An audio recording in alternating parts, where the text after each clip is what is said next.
गरेको छ यो देशमा सबभन्दा बढी भ्रष्टाचारका विरुद्धमा सबैभन्दा बढी दुःख र सङ्घर्ष कसले गरेको छ? सबैलाई थाहा छ, नेपालका सबै नेपाली जनताहरूलाई थाहा छ। यो देशमा भ्रष्टाचार भइराख्दाखेरि, यो देशको अदालत भ्रष्ट भइराख्दाखेरि हाम्रो पार्टी मात्रै तेस्रो पार्टी हो जसले चाहिँ अदालतभित्र गएर न्यायाधीशलाई कालो मुसो लाउने पार्टी पनि यही नेकपा बहुमत हो। हामीलाई राम्रोसँग थाहा छ, हत्याराहरू अफ्ताब आलम जस्ता मान्छेहरूलाई उन्मुक्ति दिने न्यायाधीशहरूलाई न्यायालयमा गएर कालो मुसो लाउने पार्टी, यो देशमा भ्रष्टाचारका विरुद्ध लड्ने एकमात्र पार्टी नेकपा बहुमत हो। त्यति मात्र होइन, तपाईँ हामी सबैलाई राम्रोसँग थाहा छ कि यो देशमा आज यो देशमा मान्छेहरूले चाहिँ भनिरहेका छन् हामी भ्रष्टाचारका विरुद्ध लडिरहेका छौँ भन्ने कुरा गरिराखेका छन्, हामी सुनिरहेका छौँ। हामीलाई आशा लाग्छ अहिलेको सुशीला कार्कीको नेतृत्वमा भएका मान्छेहरू, मन्त्रीहरू, तिनीहरूले भन्छन् भ्रष्टाचारका विरुद्धमा आवाज उठाउँछौँ भन्छन्। र अहिलेसम्म मन्त्रीमण्डल बनेको 3 महिना बढी भइसक्यो, तिनीहरूले आफ्नो सम्पत्ति किन सार्वजनिक गरेका छैनन्? यो प्रश्नको जवाब कसले दिन्छ? हामी नजिकबाट हेरिराखेका छौँ। त्यसो गर्न हाम्रो पार्टी नेपाल कम्युनिस्ट पार्टी बहुमतले स्पष्ट रूपमा भनेको छ यो देशमा हामी विगतमा पनि हामी निरन्तर सङ्घर्ष गर्दै आइराखेका छौँ। अहिले पनि हाम्रो पार्टीले स्पष्ट रूपमा भनेको छ कि यो देशको संविधानले काम गरेन, त्यही भएर यो देशमा जनसंविधान चाहिएको छ भन्ने कुरा हाम्रो पार्टीले स्पष्ट रूपमा भनेको छ। हामीले भन्यौँ कि यो देशमा संविधान बनेको 10 वर्ष भयो कि यो देशको संविधानले एक रत्ती पनि यति सिंहका बराबर पनि कुनै नेपालका नागरिकहरूलाई, नेपालका युवा विद्यार्थीहरूलाई आश जगाउन सकेको छ भन्ने प्रश्नको जवाब कसले दिन्छ? संविधान बनेको 10 वर्ष भयो कि यो देशका युवाहरू खाली मुलुक भासिनुबाट रोकिएका छन्? संविधान बनेको 10 वर्ष भयो कि नेपालका युवा विद्यार्थीहरूले पढ्न पाएका छन्, निःशुल्क रूपमा आफ्नो शिक्षा चाहिँ पाएका छन्? संविधान बनेको देशमा 10 वर्ष भयो। आज तपाईँ हामी यही नजिक वीर हस्पिटलमा गयौँ भने आज नेपाली नागरिकहरूको नेपालको चित्र हामी वीर हस्पिटलमा गएर हेर्न सक्छौँ। संविधान बनेको 10 वर्ष भयो। त्यसो भए हाम्रो कुरा के छ भने यो संविधानले देशलाई निकास दिन सकेन। हाम्रो भनाइ के छ भने यो संविधानले बाजुराका जनताहरूलाई अझै पनि अँध्यारोमा राखेको छ। यो संविधानले अझै पनि हुम्ला जुम्ला कालीकोटका जनताहरूलाई अझै पनि अँध्यारोमा राखेको छ। हामीले भनेका छौँ यो देशको संविधानले आज पनि यो देशका महिलाहरूमाथिको उत्पीडन जारी राखेको छ।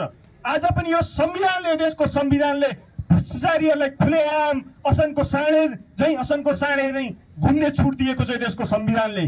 त्यसो भए हाम्रो कुरा के छ भने यो देशको संविधान, अहिलेको जो संविधान छ वर्तमान संविधान खारेज गरिनुपर्छ र यसको ठाउँमा जनसंविधान लेखिनुपर्छ भन्ने कुरा हाम्रो पार्टीले शान्तिपूर्ण तरिकाले भनिराखेको छ। फेरि हाम्रो पार्टीले शान्तिपूर्ण तरिकाले विरोध गरिराखेको छ। फेरि र हाम्रो कुरा के छ भने हामी शान्तिपूर्ण तरिकाले सरकारमा बसेका विदेशी दलालहरूलाई हामी शान्तिपूर्ण तरिकाले सुनाउन चाहन्छौँ। तर फेरि हाम्रो कुरा के हो भने हामी शान्तिपूर्ण आवाजहरू उठाइरहँदा हाम्रो विषय सुनिएन भने फेरि हामीले विगतमा पनि हतियार बोकेकै हौँ। हामीले विगतमा पनि हामी बम बारुदसँग खेलेर आएकै हो हामी।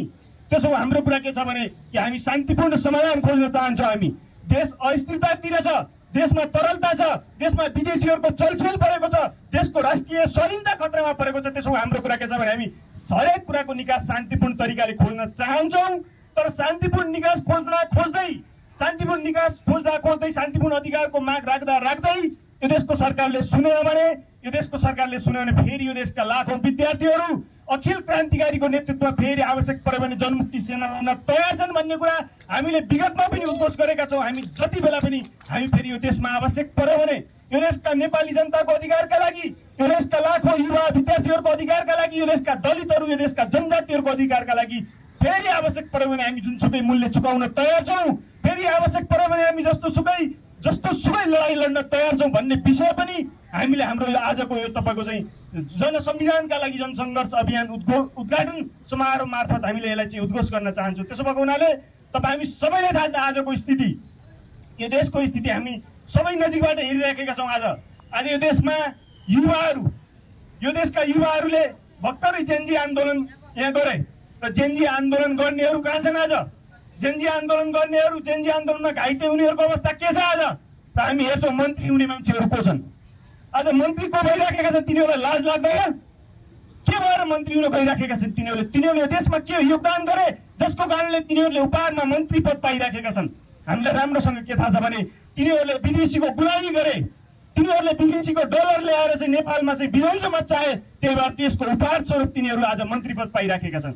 त्यसो भएको हुनाले हाम्रो कुरा के छ भने यो देशमा कुनै पनि हालतमा राष्ट्रिय स्वाधीनता खतरामा पर्न दिने छैन। यो देशमा कुनै पनि भ्रष्टाचारीहरूलाई सुखसँग सुत्न दिइने छैन। त्यसो भएको हाम्रो कुरा के छ भने कहिलेकाहीँ हाम्रो पार्टीले, कहिलेकाहीँ हाम्रो संगठन अखिल क्रान्तिकारीले भ्रष्टाचारीको कार्यकक्षमा गएर कालो मुसो लाउँदाखेरि हामीलाई के भन्ने गरेका छन् भने यिनीहरूले कानुन हातमा लिए। ए बाबा, तिमीहरूको कानुन कहाँ छ? तिमीहरूको कानुन कहाँ छ देखाउनु पर्यो नि त। तिमीहरूको कानुनले यो देशका युवा विद्यार्थीहरूलाई कहाँनिर चाहिँ राहत दिएको छ यो देखाउनु पर्यो नि त। तिमीहरूको कानुनले यो देशका आम महिलाहरूलाई, यो देशका आम नागरिकहरूलाई कहाँनिर राहत दिएको छ यो देखाउनु पर्यो नि। त्यसो हाम्रो कुरा के छ भने यो देशमा भ्रष्टाचारका विरुद्धमा लड्ने एकमात्र पार्टी नेकपा बहुमत हो र यसले कुनै पनि हालतमा भ्रष्टाचारीहरूलाई हामीले भन्यौँ कि अदालतको कुरा छैन।